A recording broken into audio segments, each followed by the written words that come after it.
बिस्मिल्लाहिर्रहमानिर्रहीम। जहांगीर तरीन की तरफ से पार्टी बना दी गई है। इस्तेकाम पाकिस्तान उसका नाम रखा गया है। अलीम ख़ान के घर ये सारा कुछ हुआ। अलीम ख़ान इसके सदर हैं, लेकिन चेयरमैन का ओहदा अभी तक खाली है। वो किसके लिए हो सकता है? क्या शाह महमूद कुरैशी चेयरमैन होंगे इस पार्टी के? इस पर हम गुफ्तगू करेंगे। इसके अलावा शहबाज गिल पर बात कर लेते हैं। वो अमेरिका में हैं, पाकिस्तान से निकलने में कामयाब हो गए। पाकिस्तान में होते तो वो भी आज वही प्रेस कॉन्फ्रेंस कर रहे होते जो अक्सर पीटीआई के बड़े बड़े लीडर कर चुके हैं। शहबाज गिल वहाँ पे बैठ के प्रेस कॉन्फ्रेंस तो नहीं कर रहे, लेकिन अपने वीलॉग बना रहे हैं। बड़े एहतियात के साथ उनको अदालत की तरफ से तलब किया गया है। वो पागल हैं जो यहाँ पे पाकिस्तान आ जाएं और यहाँ पे जूते खाते फिरें।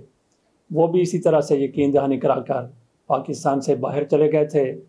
जैसे हुसैन हक्कानी की तरफ से कहा गया था, जनाब जब बुलाएंगे बंदा हाज़िर है, बस एक बार जाने दें। उसके बाद हुसैन हक्कानी साहब भी पाकिस्तान में तशरीफ़ नहीं लाए। मामला क्या था, मुकदमा क्या था? वही आसफ़ अली ज़रदारी साहब की तरफ से जो अमेरिका को कहा गया था कि पाकिस्तानी जर्नलों से मेरी गलू खलासी कराई जाए। उस मामले में हुसैन हक्कानी को पाकिस्तान आना पड़ा था और फिर जान छुड़ाकर पाकिस्तान से चले गए। जैसे शहबाज गिल गए हैं, वहाँ पे बैठ के जैसा कि कहा कि वो बड़े एहतियात के साथ अपने वीलॉग कर रहे हैं, लेकिन पाकिस्तान आने का उनका सरे दस्त इरादा नहीं है। हालात देखेंगे, जब साजगार हुए तो वो फिर पाकिस्तान उसी तरह से चले आएंगे जैसे मियां नवाज शरीफ साहब ने अब आना है, और जैसे मियां नवाज शरीफ साहब 10 साल का मुआहदा करके पाकिस्तान से बाहर गए थे और 6 साल बाद वो पाकिस्तान आ गए थे। फार्मेशन कमांडर्स की एक मीटिंग हुई है जिसमें सख्त मौक़िफ़ इख्तियार किया गया है। ये इसलिए कि तारीख़ में महफूज रहे। क्या कुछ इस कॉन्फ्रेंस में कहा गया, कौन कौन शामिल था, मैं आपके सामने ये मुकम्मल इसकी तफसीर रखता हूँ। ISPR की जानब से जारी एलामिया के मुताबिक army chief general Syed Asim Munir की ज़ेर सदारत GIQ में फार्मेशन कमांडर कॉन्फ्रेंस हुई, जिसमें corps commanders, principal staff officers और पाक फौज के तमाम फार्मेशन कमांडर्स ने शिरकत की। ये 7 मई 2023 को कॉन्फ्रेंस हुई थी। फोरम ने शोहदा की अजीम कुर्बानियों, जिनमें मुसल्लह अफवाज, कानून नाफिज करने वाले इदारों के अफसरान व जवानों और सिविल सोसाइटी के शोहदा शामिल हैं, को खराज तहसीन, खराज अकीदत पेश किया। इस मौका पर इजहार ख्याल करते हुए जनरल आसम मुनीर ने कहा, रियासत पाकिस्तान और मुसल्लह अफवाज शोहदाए पाकिस्तान और उनके अहल खाना को एहतराम की निगाह से देखती हैं और इनकी लाजवाल कुर्बानियों को हमेशा सराहती रहेगी। सरबराह पाक फौज ने कहा, पाकिस्तान के अवाम और मुसल्लह अफवाज का आपस में गहरा तल्लुक़ है जो कौमी सलामती में मरकज़ी हैसियत रखता है। 25 मई की तकरीबात में अवाम की भरपूर शिरकत अफवाज पाकिस्तान और अवाम में गहरे तल्लुक़ की वाज़ेह इक्कासी करती हैं।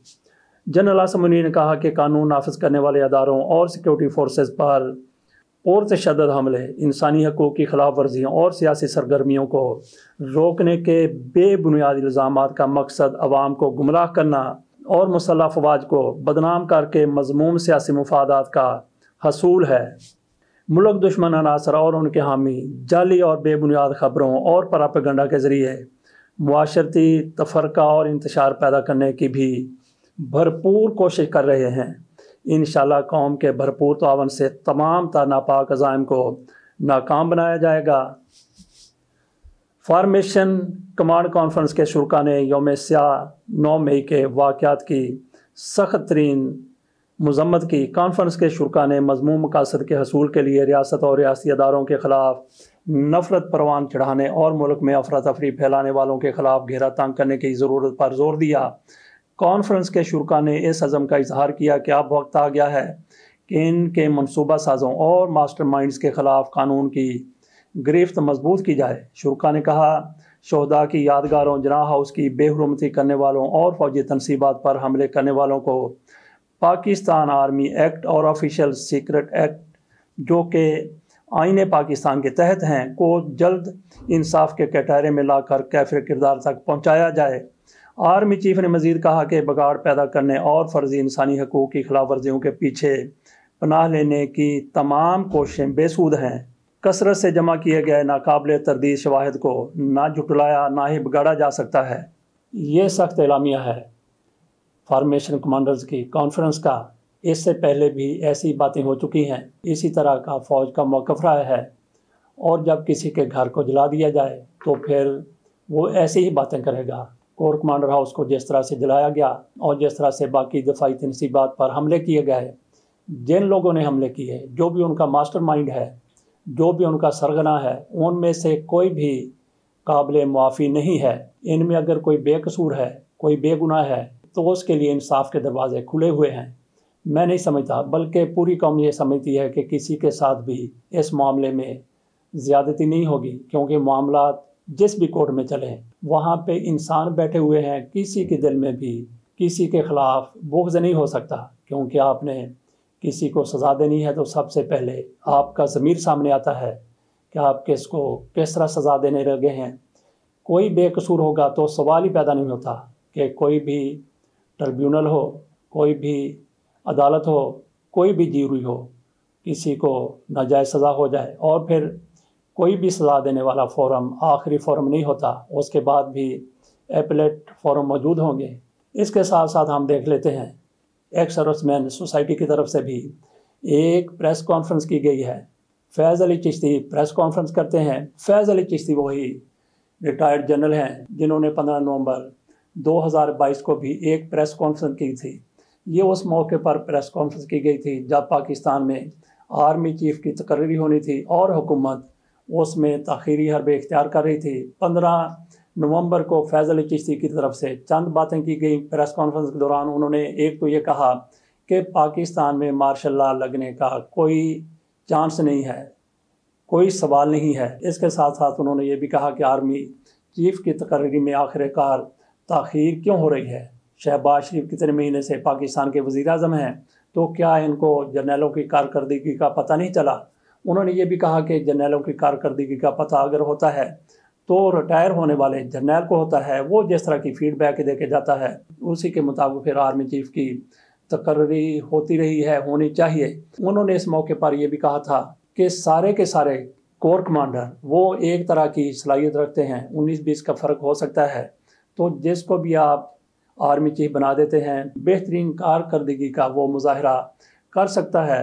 इसी मौके पर फैज़ अली चिश्ती साहब की तरफ से इमरान खान के हवाले से ये भी कहा गया था कि इमरान खान को अगर कोई मारना चाहता था तो उनको मारना मुश्किल और नामुमकिन नहीं था। अगर इमरान खान की टांगों में गोली लग सकती है तो उनके सर पर भी गोली लग सकती है, उनकी छाती पर भी गोली लग सकती है।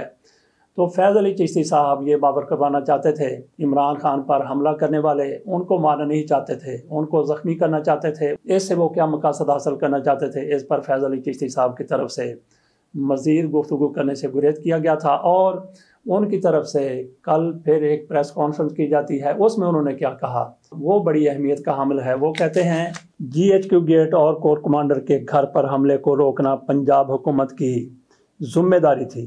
पाक फौज की कुव्वत को तोड़ने की साजिश की जा रही है। मौजूदा असम्बली 15 अगस्त को मुद्दत पूरी करेगी।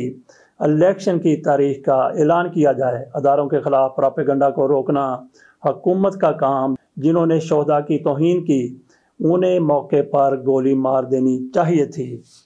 जनरल फैज़ अली चिश्ती के साथ प्रेस कॉन्फ्रेंस में और भी लोग बैठे हुए थे। उनमें जनरल अब्दुल क़य्यूम थे जो मुस्लिम लीग नून के सेनेटर हैं। इन सब की तरफ से फैज़ अली चिश्ती जो कुछ कह रहे थे उसकी हमायत की गई।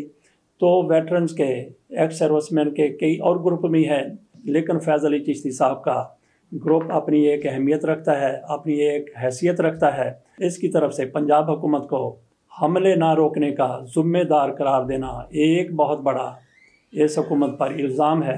बाकी फैज़ अली चिश्ती की तरफ से जो कुछ कहा गया कि हमला आवरों को मौके पर फटका देना चाहिए था, यही उनके अल्फाज थे कि जो लोग ऐसी तनसीबात पर हमला करने के लिए जाते हैं तो उनको वहीं पर उनका हिसाब कर देना चाहिए था। ये फैज़ अली चिश्ती साहब की तरफ से कहा गया। और फिर पंजाब के निगरान वज़ीर इत्तलात की तरफ से वाज़े तौर पर कई मरतबा कहा गया है कि इस हमले को रोकना बहुत आसान था, लेकिन हमने हमला क्यों नहीं रोका, इस वजह से नहीं रोका, उस वजह से नहीं रोका। कि वहाँ पे लाशें न गिर जाएं। तो फैज़ अली चिश्ती के इल्ज़ामात पर देखते हैं कि कब इंक्वायरी होती है। शाह महमूद कुरैशी की इमरान खान से मुलाकात हुई, इसमें बहुत कुछ सामने आने वाला था, लेकिन शाह महमूद कुरैशी इमरान खान से मुलाकात करते हैं और खामोशी से अपने घर चले जाते हैं। शाह महमूद कुरैशी की कैसे रिहाई हो गई? और बहुत से लीडर थे तहरीक इंसाफ से जो जेलों में बंद थे, उनको बाहर निकलने के लिए तहरीक इंसाफ छोड़ना पड़ी। कुछ ने कहा था कि हम सियासत छोड़ देते हैं, लेकिन शाह महमूद कुरैशी पर ऐसा कोई दबाव नहीं था। क्या शाह महमूद कुरैशी उसी तरह से जेल से निकलने में कामयाब हो गए हैं जिस तरह से गुलाम मुस्तफा खान जेल में थे? उनसे जुल्फ़िकार अली भुट्टो के ख़िलाफ़ सबूत मांगे जा रहे थे, तो उन्होंने बहाना किया कि सारे के सारे सबूत लंदन में मौजूद हैं, मुझे लंदन जाने दिया जाए। वो यकीन दहानी करा कर लंदन चले गए और उसके बाद फिर वो उस वक्त पाकिस्तान में वापस आए जब जनरल ज़िया-उल हक की हुकूमत ख़त्म हो चुकी थी। जिन्होंने उनको सबूत लेने के लिए भेजा था वो अपने घर जा चुके थे। इसी तरीके से क्या शाह महमूद कुरैशी ने भी कुछ ऐसा ही कहा है कि मुझे जो कुछ कहा जा रहा है या मैं जो कुछ करना चाहता हूँ, मैं इमरान खान को लाइन पर लाना चाहता हूँ, इमरान खान को मनाना चाहता हूँ, उनको माइनस करके खुद पार्टी को संभालना चाहता हूँ। ऐसी यकीन दहानियाँ करवा के शाह महमूद कुरैशी साहब रिहा हो गए, लेकिन वो इस तरीके से आज़ाद नहीं हुए जिस तरीके से गुलाम मुस्तफा खर हो गए थे। बहरहाल वो पाकिस्तान में हैं, तो उनकी खिदमात क्या इस्तेहकाम में पाकिस्तान पार्टी हासिल कर सकती है? कुछ लोगों की तरफ से कहा जाता है कि नहीं, जहांगीर तरीन इनके बहुत बड़े अपोनेंट हैं। और फिर यूसुफ रज़ा गिलानी पीपल्स पार्टी में ये इसलिए नहीं जा रहे कि वहाँ पे यूसुफ रज़ा गिलानी बैठे हुए हैं। यही शाह महमूद कुरैशी उस वक्त भी पाकिस्तान के वज़ीर ख़ारजा थे जब यूसुफ रज़ा गिलानी वज़ीर आज़म थे। गोया पीपल्स पार्टी में शाह महमूद कुरैशी बवक्त ज़रूरत जा सकते हैं। और ये भी कहा जा रहा है कि जहांगीर तरीन के साथ इनकी नहीं बनती। जहांगीर तरीन को शाह महमूद कुरैशी ने पार्टी से निकालने के लिए किरदार अदा किया था, तो जहांगीर तरीन और शाह महमूद कुरैशी की आजकल नहीं बन रही, इससे पहले भी नहीं बनती थी। लेकिन यहाँ पे ऐसा नहीं होता कि जिसके साथ आपकी अब नहीं बन रही तो सारी ज़िंदगी नहीं बनेगी। मियां नवाज शरीफ, आसफ अली जरदारी, इनके दरमियान कितना फ़र्क था और आजकल फिर वो किस तरह से एक पेज पर आ गए हैं। इसी तरह से शाह महमूद कुरैशी की अगर ज़रूरत महसूस की गई इनको जहांगीर तरीन के साथ भेजना है, तो शाह महमूद कुरैशी इस पार्टी के इस्तेहकाम पाकिस्तान पार्टी के चेयरमैन हो सकते हैं, क्योंकि ये ओहदा अभी तक खाली पड़ा हुआ है। अब थोड़ा सा जायज़ा ले लेते हैं कि तहरीक इंसाफ छोड़ने वाले लोग कौन से लोग जहांगीर तरीन की पार्टी में शामिल हो रहे हैं या उसकी हमायत कर रहे हैं। ऐसे लोग जिनके बारे में कभी सोचा ही नहीं जा सकता था कि ये भी तहरीक इंसाफ को छोड़ जाएंगे, और वो लोग जिनकी तरफ से ये कहा जा रहा था कि हम तो सियासत ही छोड़ रहे हैं, लेकिन वो भी जहांगीर तरीन की इस पार्टी में मौजूद थी जिसके सारे अखराजात अलीम खान ने उठाए थे। और अलीम खान किस तरह से सियासत करते हैं। मुझे शौकत खानम हॉस्पिटल की फंड रेजिंग सेरेमनी आज भी याद है। इमरान खान अभी वज़ीर आज़म नहीं बने थे, वज़ीर आज़म बनने वाले थे, तो इस मौके पर जो टारगेट रखा गया था पैसे इकट्ठे करने का, फंड इकट्ठा करने का, वो था 12 करोड़ रुपया। जैसे ही 6 करोड़ रुपया होता है, अलीम खान साहब उठते हैं, स्टेज पर आते हैं, इनकी तरफ से ऐलान किया जाता है कि बाकी 6 करोड़ रुपए मैं दे देता हूँ। तो इसी तरह से उन्होंने अपने घर में सारे अखराजात उठाए, उनको इस्तेहकाम पाकिस्तान पार्टी का सदर बना दिया गया। चेयरमैन का ओहदा भी शाह महमूद कुरैशी का मुंतज़िर है। जिस तरीके से ये लोग जिनका मैं अभी आपके सामने नाम रखने लगा हूँ तहरीक इंसाफ में आए हैं, तो जब भी हालात साजगार होते हैं या नासाजगार होते हैं तो ये लोग इसी तरह से वापस भी चले जाएंगे। ये वही लोग हैं जो तहरीक इंसाफ में भी इसी तरह से आए थे। मैं आपके सामने चंद एक बड़े बड़ों के नाम रख देता हूँ। नई पार्टी में शामिल होने वालों में ओन चौधरी, फवाद चौधरी, फिरदौस आशिक अवान, इसाक आकवानी, नुमान लंगड़ियाल, अजमल चीमा, शुएब सिद्दीकी, इमरान इस्माइल, अली जैदी, आमिर कियानी, महमूद मौलवी, फयाजुल हसन चौहान, मुराद रास, जयप्रकाश, जीजी जमाल, अजमल वज़ीर और कई दूसरे भी थे। इनमें से कई ऐसे लोग भी थे जो सिर्फ खाना खाने चले गए, उन्होंने अभी तक इस पार्टी में शमूलियत का ऐलान नहीं किया। आज थोड़ी देर बाद इसका मंशूर भी सामने आ जाएगा। तो ये देखते हैं कि ये पार्टी कब तक चलती है। इजाज़त दीजिए, अल्लाह हाफिज़।